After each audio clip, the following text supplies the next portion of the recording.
కులక్చర్ల మండలం దాచానాయక్ తండా గ్రామ పంచాయతీ యందు 1 ఫిబ్రవరి నాడు మరి భారత రాజ్యాంగ నిర్మాత డాక్టర్ బాబాసాహెబ్ అంబేద్కర్ గారి యొక్క విగ్రహావిష్కరణ కార్యక్రమం ఉంది.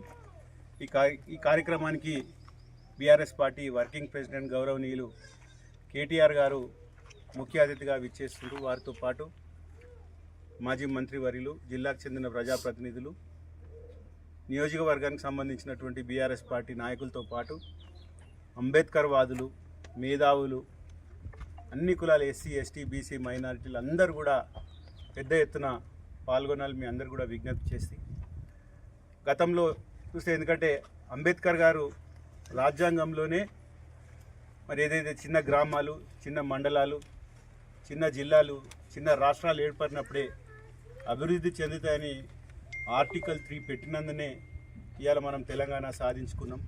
మరి తెలంగాణ సాధించిన తర్వాత ఏ రకంగా మన తెలంగాణ దేశానికి ఇవాళ దిక్సూచిగా తలసరి ఆదాయంలో కానీ, అదేవిధంగా అభివృద్ధిలో కానీ ఇవాళ దేశానికి మొదటి స్థానంలో నిలబడ్డ తెలంగాణ. కాబట్టి మరి ఆ అంబేద్కర్ గారిని స్ఫూర్తి తీసుకొని తప్పకుండా గతంలో చూస్తే ఎక్కడ చూసినా అంబేద్కర్ విగ్రహాలు ఎక్కడ ఉంటాయంటే దాదాపు దళిత వాడలనే ఉంటాయి. కానీ మొట్టమొదటిగా మన ప్రాంతంలో మరి ఇక్కడ తాండాలో అంబేద్కర్ గారి యొక్క విగ్రహాన్ని ఏర్పాటు చేయడం నాకు తెలిసి మొదటిది అనుకుంటున్నా. దీన్ని స్ఫూర్తిగా తీసుకొని అందరు తాండా వాసులు కూడా తప్పకుండా అంబేద్కర్ గారి విగ్రహాన్ని పెట్టుకోవాలి. అంబేద్కర్ ఒక దళిత వర్గానికి చెందినవాడు కాదు. ప్రతి ఒక్కరు కూడా స్ఫూర్తి తీసుకొని ప్రతి ఒక్కరు కూడా అన్ని కులాలు సమానంగా సంక్షేమాలు అందించాలి, అందరూ కూడా చదువుకోవాలని ఒక నినాదంతో వారు ఏదైతే రాజ్యాంగాన్ని రాసినరో ఆ రాజ్యాంగాన్ని అమలు చేసే విధంగా ఇవాళ ప్రభుత్వాలు నడుస్తున్నాయి. తప్పకుండా మరి గడిచిన 10 సంవత్సరాల్లో కేసీఆర్ గారు చేసినటువంటి సంక్షేమాలు అన్నీ కూడా ప్రజలకు పంచే విధంగా అనేక సంక్షేమాలు చేశారు. కాబట్టి వారిని స్ఫూర్తిగా తీసుకొని ఇవాళ మనం ఈ తాండాలో అంబేద్కర్ గారి విగ్రహాన్ని ఏర్పాటు చేయడం సంతోషం.